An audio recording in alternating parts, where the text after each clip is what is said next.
This video sponsored by BuyMo T-Shopping app. BuyMo T-Shopping application is one of the online shopping app now available on Play Stores and App Stores. இது எதுக்காக கொடுத்துருக்கோம் அப்படின்னு வந்து பார்த்தீங்கன்னா, இந்த BuyMo T-Shoppingல போய் நீங்கள் ஷாப்பிங் பண்ணும்போது கண்டிப்பாக பொருள் வந்து தரமானதாக நியாயமானதாக கண்டிப்பாக இருக்கும்.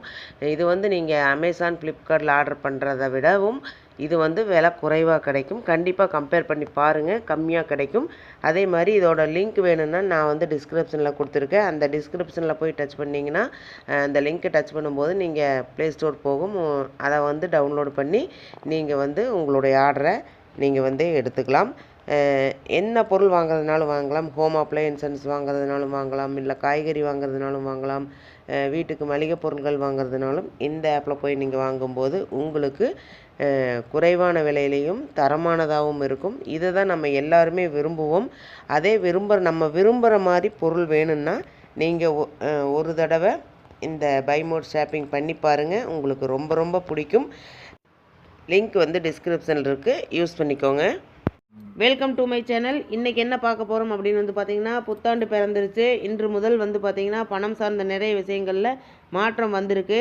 ஜனவரி 1 முதல் வங்கித்துறை தொடர்பான விதிமுறைகளில் பெரிய மாற்றம் வந்திருக்கு.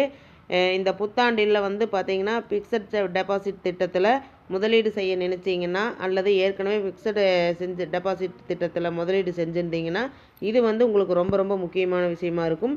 ஃபிக்ஸட் டெபாசிட் திட்டம் தொடர்பான புதிய வழிகாட்டுதல்களை இந்திய ரிசர்வ் வங்கி வெளியிட்டுள்ளது. ரிசர்வ் வங்கியின் புதிய விதிகளின்படி இப்போது சிறு முதலீட்டாளர்கள் மற்றும் FD திட்டத்தில் முதலீடு செய்தவர்கள் 3 மாதங்களுக்குள் எந்த நேரத்திலும் ரூபாய் 10,000 வரை எடுக்கலாம். ஆனால் அதில் அவர்களுக்கு வட்டி கிடைக்காது. அதே நேரம் பெரிய FD வைத்திருப்பவர்கள் வங்கியில் டெபாசிட் செய்த தொகையில் 50% அல்லது ரூபாய் 5 லட்சம் எது குறைவோ அதை 3 மாதங்களுக்குள் எடுக்கலாம்.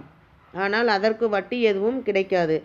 சில தீவிர நோய்களுக்கு சிகிச்சைக்கு உங்களுக்கு பணம் தேவைப்பட்டால் FD வைத்திருப்பவர் முழு FD தொகையும் வங்கியில் இருந்து எடுக்கலாம். ஆனால் அதில் உங்களுக்கு எந்த வட்டியும் கிடைக்காது. மேலும் FD காலம் முடிவடையப் போகிறது என்றால் வங்கிகள் அதை பற்றி குறைந்தபட்சம் 2 வாரங்களுக்கு முன்பே உங்களுக்கு தெரிவிக்க வேண்டும். FD கணக்கு வைத்திருப்பவர்கள் தங்கள் நாமினிகளை மாற்றவோ அல்லது வேறு ஏதேனும் மாற்றங்களை செய்யவோ ஒரு தனி அமைப்பை உருவாக்க வங்கிகளுக்கு அறிவுறுத்தப்பட்டுள்ளது. வாடிக்கையாளர்களுக்கான இந்த வேலை இப்போது அவசரமாக செய்யப்படும். இந்த விதிமுறைகள் அனைத்தும் ஜனவரி 1ஆம் தேதி முதல் அமலுக்கு வந்துள்ளது.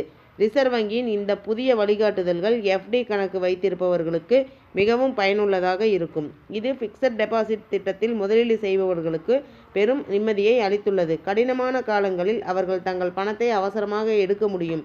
இருப்பினும் இதற்கு சில நிபந்தனைகள் உள்ளன. ஆனால் இடையில் பணத்தை எடுத்தால் அதற்கு வட்டி கிடைக்காது என்பதை நினைவில் கொள்ளவும். ஓகே, இந்த வீடியோ வந்து உங்களுக்கு பிடிச்சிருக்குன்னு நினைக்கிறேன். இந்த வீடியோ உங்களுக்கு பிடிச்சிருந்தா மேலும் இது போன்ற தகவலுக்கு நீங்கள் என்னோட சேனலை சப்ஸ்கிரைப் பண்ணுங்கள், லைக் பண்ணுங்கள், ஷேர் பண்ணுங்கள் அண்ட் பெல் பட்டனை கிளிக் பண்ணி மறக்காமல் ஆளுங்கிற ஆப்ஷனை தட்டுங்க. அப்போ தான் நான் போகிற யூஸ்ஃபுல்லான வீடியோஸ் ஒவ்வொன்றும் உங்களுக்கு நோட்டிஃபிகேஷனாக உடனே வந்து சேரும். Thank you, bye bye.